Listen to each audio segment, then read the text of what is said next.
Hello welcome दोस्तों, मैं doctor तेजस Modi holistic sexology page में बहुत बहुत स्वागत है। आज अपन बात करेंगे कि अपन लाइव जो है चैट कर रहा है पेशेंट के साथ और पेशेंट हमसे ये कर रहा है कि सर हमारी ये रिपोर्ट है और हमें क्या करना चाहिए।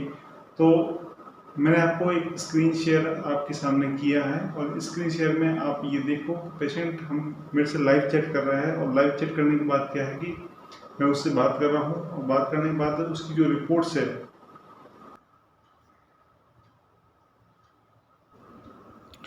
तो देखिए बस ये दोस्तों ये पेशेंट है, इसका जो स्पर्म्स की ये रिपोर्ट है यानी कि सीमन एनालिसिस इन्होंने करवाया है और सीमन एनालिसिस करवाने के बाद जो ये रिपोर्ट है ये मेरे से ये बात कर रहा है कि मोटाइल कितना होना चाहिए सर और स्पर्म काउंट कितना होना चाहिए और प्रेगनेंसी जो हो ये करवाने के लिए कितना होना चाहिए।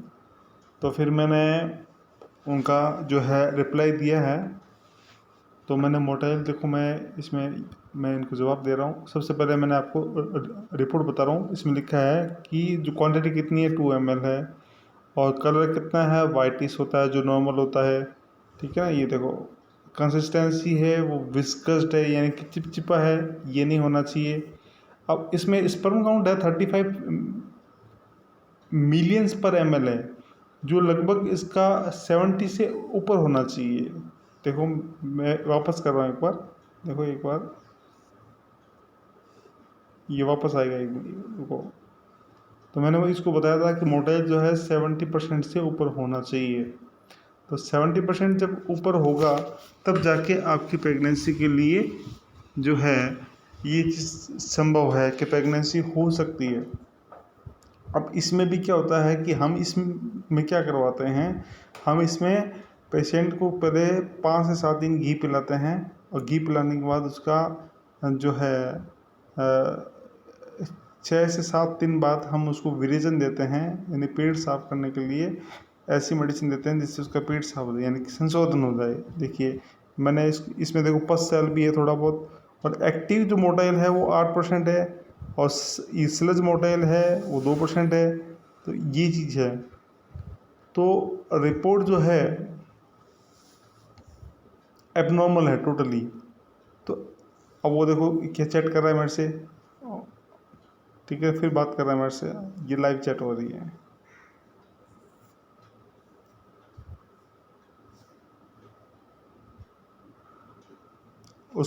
उसका कॉल भी आया था, उसका कॉल आया था, फिर मैंने कॉल को एक्सेप्ट नहीं किया क्योंकि ये रिकॉर्डिंग चल रही थी इसलिए मैंने बात नहीं की। तो मैंने इसको आंसर दिया।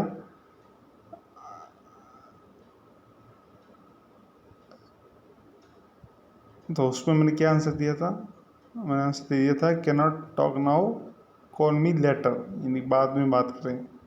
क्योंकि ये रिकॉर्डिंग चल रही थी इसलिए फिर वो मैसेज कर रहा है मेरे को।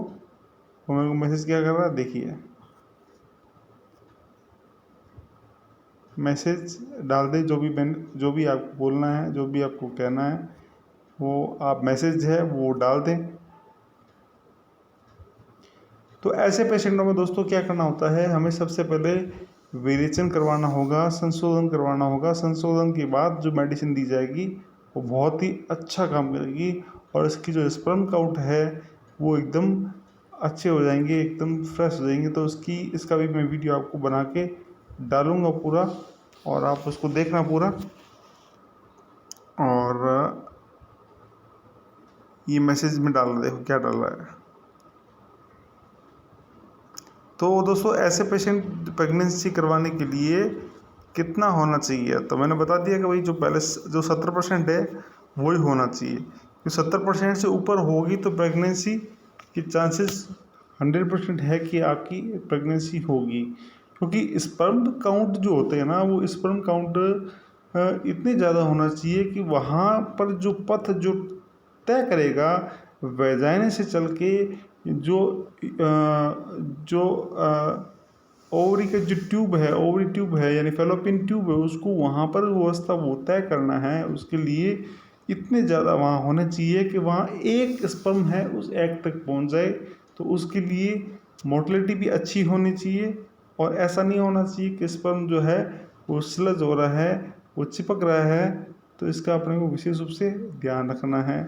तो स्पर्म जो है, ये मैंने स्क्रीनशॉट भी लिया है, जो इसका क्या होगा, इसका थंबनेल होगा। तो मैंने इसका थंबनेल, लेकिन दोस्तों ये ध्यान रखिए, मैं किसी की प्राइवेसी को भी किसी के साथ शेयर नहीं करूँगा। मैं आपको जस्ट बता रहा हूँ कि ये आप भी अपनी समस्या का समाधान इस तरीके से आप मेरे से चैट करके बात कर सकते हैं, और अपनी समस्या का जो जो जो समाधान है वो आप ये कर सकते हैं।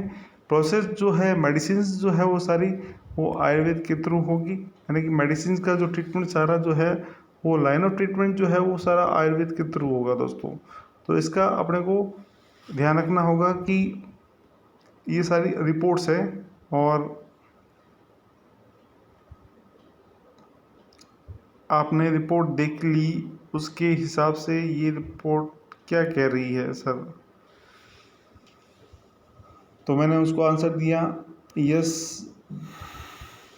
बाकी आप जो भी आप क्लिनिक आ जाए, और यदि अब ये बंदा क्या है कि मेरे से करीबन 180 किलोमीटर दूर है, तो ये आ सकता है मेरे पास। तो मैंने उसको बोल दिया कि तो आप यहाँ क्लिनिक आ जाएं, और अपनी, क्योंकि जांच के लिए पहले मैंने उसको बोला था कि आप जो जांच है वो जांच करवा लें, और जांच करवाने के बाद जो है आप मेरे पास आएँ। तो अब ये मैसेज कर रहा है, तो ये बोल रहा है कि सर मैं 22 तारीख को आऊँगा, मैं 22 तारीख को टाइम निकाल के आ रहा हूँ। तो मैं 22 तारीख को ही आऊँगा, तो 22 तारीख को आने के बाद क्या आपसे बात करूँगा। और फिर हालांकि मैंने उससे इससे फिर के बात भी हुई है, और ये जो नंबर है दोस्तों, ये नंबर मैं हटाऊँगा, क्योंकि ये जो नंबर है, क्या मुझसे ये गांव वाला है, थोड़ा सा गांव की लैंग्वेज में ही बात कर रहा है, और ये बोल रहा है कि क्या आप मुझे ऐसे बता दो 1 मंथ का टेबलेट का प्राइस क्या है। तो दोस्तों इसमें क्या होता है कि 1 मंथ की जो टेबलेट का प्राइस ऐसे कोई फिक्स नहीं होता है, लेकिन पेशेंट कई बार हमें इरिटेट कर देते हैं कि सर क्या करें, मतलब हमें ये जवाब देना मुश्किल हो जाता है कि उसको क्या दूँ। और कोई, हर पेशेंट का एक अलग अलग ट्रीटमेंट होता है, हर पेशेंट का लाइन ऑफ ट्रीटमेंट अलग होता है, कॉस्ट कोई सेम नहीं होती है, सबकी अलग अलग कॉस्ट होती है, सबकी अलग अलग कंडीशन के लिए अलग अलग कॉस्ट होती है। मान लो कोई प्रीमेच्योर इजेकुलेशन है तो उसकी कॉस्ट अलग है, मतलब कंडीशन, मान लो ये बंदा है, जैसे ये मेरे पास आएगा, तो हर इसके हो सकता है कुछ और भी समस्या हो, तो वो मेडिसिन ऐड हो जाती है।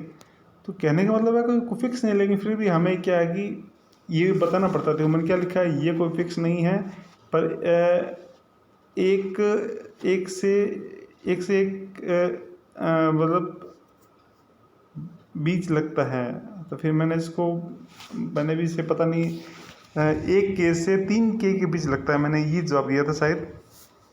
और फिर उसने मेरे को वापस के मैसेज किया, और मैसेज करने के बाद उसने फिर मेरे को बोला ठीक है ओके सर, मैं ये बात देखो, ये मैं मैसेज कर रहा हूँ वापस।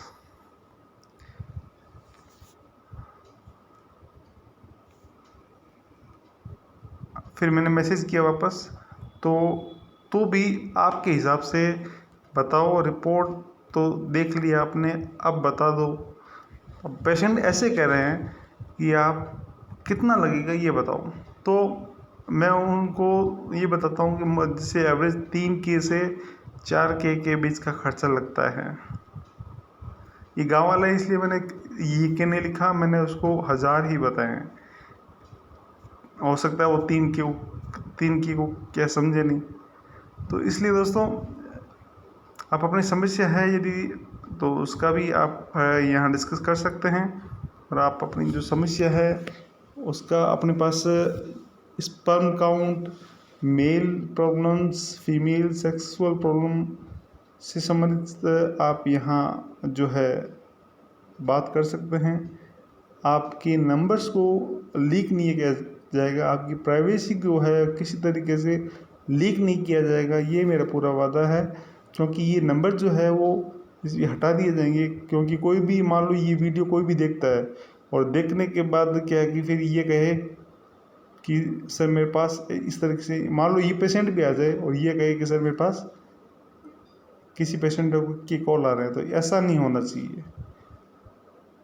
तो ये देखा दोस्तों, आपने पेशेंट के साथ लाइव चैट था अपना, अपन ने बात की थी। और आप अपनी समस्या भी है तो आप मेरे साथ शेयर जरूर कर सकते हैं, आप मेरे को मैसेज भी जरूर कर सकते हैं। मेरे चैनल पर फर्स्ट बार आए हैं तो चैनल को लाइक कर लें और सब्सक्राइब जरूर कर लें, ताकि ऐसे वीडियो आपको और मिलते रहेंगे। और अपनी जो समस्या है मेल और फीमेल सेक्सुअल प्रॉब्लम से संबंधित जो भी समस्या है उसका समाधान यहाँ 100% मिलेगा आपको। यदि यहाँ से नहीं मिलता है तो आपको हायर फैसिलिटी में भी आपको रेफर किया जा सकता है, पर बस शर्त है कि आपका डेडिकेशन अच्छा होना चाहिए। और चैनल को लाइक कर लें, सब्सक्राइब जरूर कर लें, और जो नए आए हैं और इसको शेयर जरूर करें, क्योंकि एक चीज़ का और मैं आपको बताना चाहूँगा, और रिकॉर्डिंग में भी है, किसी की प्राइवेसी को यहाँ शेयर नहीं किया जाएगा किसी के साथ, क्योंकि ये सबसे बड़ा इशू होता है किसी की। इसलिए मैं आपको भी ये कहता हूँ कि आप अपनी प्राइवेसी के को लेकर सिक्योर रहे, किसी की आपकी कोई भी प्राइवेसी या आपके कोई नंबर लीक नहीं किए जाएंगे। धन्यवाद दोस्तों, जय हिंद।